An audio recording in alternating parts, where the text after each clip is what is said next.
tu sais quoi, la cybersécurité, la cyberattaque, elle ne touche pas seulement que les autres. Et quand peut-être les gens vont commencer à avoir ça en tête, les choses vont commencer à le faire. Mais en tout cas, ce qui est sûr, c'est qu'il y a vraiment urgence pour mettre en place des choses. Faites de la cyber, parce qu'aujourd'hui, qu'on le veuille ou pas, hein, t'as beau être boulanger, t'as beau être artisan, être un peu dans le fin fond du Larzac, à couper du bois, élever un peu des chèvres, qu'elles soient connectées ou pas. Tout le monde aujourd'hui, en fait, a une adhérence à l'informatique, au numérique. Et donc, qui dit adhérence à ça, dit à un moment donné avoir un mini-système qui soit juste un progiciel, ou en tout cas un ERP pour gérer tes clients, et à un moment donné qui va être connecté sur le net. Et puis, même toi, tu vas intéresser, limite, le petit cybercriminel un peu du quartier qui commence à se rendre compte, tiens, je peux être chez moi parce que j'ai suivi 2-3 petits tutos en plus de gars qui m'ont montré comment le faire, comment acheter un VPS pas du tout traçable, et au lieu de demander je sais pas 1000 euros, je vais juste demander 500 balles pour me payer, tu vois, la dernière PS5 qui vient de sortir, ou FIFA 23, ou un petit truc. Tu vois un peu l'idée ou pas? Oui, au début ça commence comme ça, et ça commence en fait forcément comme ça, et puis petit à petit tu commences à te rendre compte que tu peux en faire beaucoup plus, beaucoup quoi. Mais on a l'impression, nous, que quand on rencontre des entreprises qui se sont fait attaquer, elles prennent conscience du risque à ce moment-là. Le risque, il est invisible. On a l'impression que ça arrive qu'aux autres, que c'est un petit peu de la science-fiction, qu'on voit ça dans les films, mais que ça va pas nous arriver à nous parce qu'on n'intéresse pas les hackers. Et ça me fait tellement sourire ce que tu dis, parce que c'est tellement vrai. Aujourd'hui, la cyber, elle est vue comme étant proactif. On n'est jamais en préventif. C'est un peu comme l'assurance. Enfin, une assurance classique que tout le monde a. Tous les mois, tu vas payer un peu l'assurance de ta bagnole. C'est ça, un peu de ta bagnole. Et puis un jour, tu paies pas l'assurance. T'as un énorme pépin, et là, tu te dis, c'est pour ça que je paye. Et en fait, la cyber, elle est vraiment vue comme un centre de coût, alors que moi, je suis pas d'accord avec ce postulat-là. Moi, je suis totalement convaincu que la cyber peut être vue, au contraire, comme un centre de valeur. La cyber est là, limite, pour contenir le risque.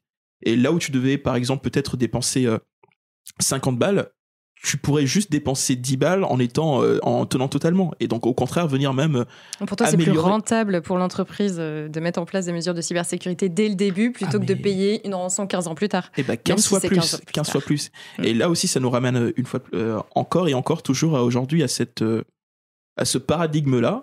Comment simplement, quand tu vas voir des entreprises qui n'ont rien à voir avec déjà le domaine du numérique, leur faire comprendre que toi, t'es déjà attaqué, ou tu vas l'être là dans la semaine, dans le mois, dans l'année à venir. Et tu vas devoir débourser peut-être 10 fois plus ou 20 fois plus du budget que tu avais initialement donné à ton DSI, à ton RSSI. Même si tu penses que tu n'intéresses personne, moi, le fait que je puisse avoir la main sur tes données ou sur ton serveur, ça va me permettre de faire autre chose, et que peut-être, au regard un peu de la loi, au regard un peu de la Convention de Budapest, de toutes les lois qui existent, ce serait toi qui c'est toi qui serais plutôt responsable légalement s'il doit y avoir. Je n'ai absolument pas la solution, parce que je pense que si je l'avais, d'autres aussi auraient pensé à ça, mais qu'il y a un vrai besoin, en tout cas, encore et encore, de faire de la formation, de la sensibilisation. Aujourd'hui, quel est l'intérêt pour un hacker d'aller attaquer une petite entreprise, je sais pas, un fleuriste qui vend des fleurs en ligne et qui les fait livrer dans le sud de la France? Cible très facile, et surtout un peu trop crédule. Ce que je dis, ça n'a rien de péjoratif. J'appelle demain le fleuriste ou la fleuriste qui se trouve pas très loin de chez moi. Je me fais passer pour un fournisseur, ou alors venir lui livrer en lui faisant croire qu'il y a eu peut-être un léger décalage, et que fort de ça, elle ne paiera pas la livraison, ou qu'elle a peut-être gagné quelque chose.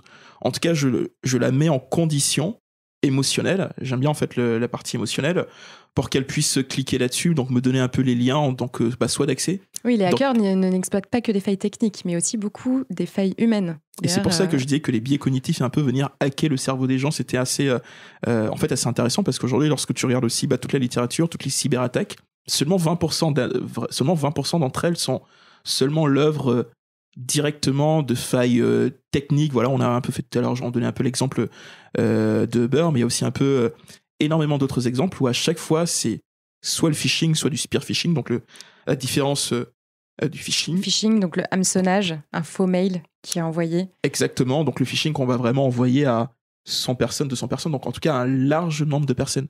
Alors que le spear phishing... on fait du ciblage de masse en fait. Non, on fait juste on envoie juste, en fait, c'est un envoi de masse, c'est pas du ciblage de masse. Du coup, on cible pas, pardon. Voilà, alors que le spear phishing, lui, il est totalement ciblé. D'ailleurs, Mais là, on cible des personnes surtout, pas des entreprises. Exactement. Ça peut être donc des personnes, des entreprises par le biais de personnes. Et typiquement, une des arnaques les plus connues, en tout cas une des attaques les plus connues du cyberphishing, c'est la fameuse fraude au président.